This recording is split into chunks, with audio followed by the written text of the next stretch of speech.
নেতাজি মৃত্যু বলে বলা হচ্ছে সেই সরকার জানেন। কি অদ্ভুত, যেখানে বিমান দুর্ঘটনায় তার মৃত্যু হলো তারাই নাকি জানে না যে নেতাজি সেখানে মৃত্যু হয়েছে। কিন্তু 2005 সালে কি ঘটনা ঘটেছিল আমরা দেখেছিলাম। তৎকালীন সরকার Shivraj Patil action taken report করে সেই বিষয়টাকে ধামাচাপা দিয়েছিলেন এবং এত বড় একটি ইস্যু কিভাবে একটু একটু করে কালের অতলে তলিয়ে গিয়েছিল। পরবর্তীকালে নেতাজি সুভাষচন্দ্র বসুকে নিয়ে অনেক কাজ হয়েছে, আমাকে এটা স্বীকার করতেই হবে।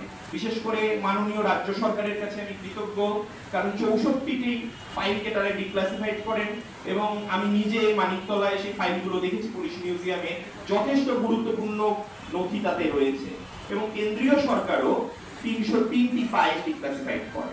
কিন্তু আমরা নিজেদের গবেষণার অভিজ্ঞতা থেকে বলছি, সারা পৃথিবীর বিভিন্ন জায়গায় নেতাজি সুভাষচন্দ্র বসু সম্পর্কে এরকম বহু ফাইল রয়েছে যা আজও ভারতে এসে পৌঁছয়নি এবং যেগুলোর ভারতবর্ষে এসে না পৌঁছলে সুভাষচন্দ্রের প্রকৃত ইতিহাস, আজাদ হিন্দ ফৌজের ইতিহাস এবং আমাদের দেশের স্বাধীনতা সংগ্রামের ইতিহাস অসমাপ্ত থেকে যাবে।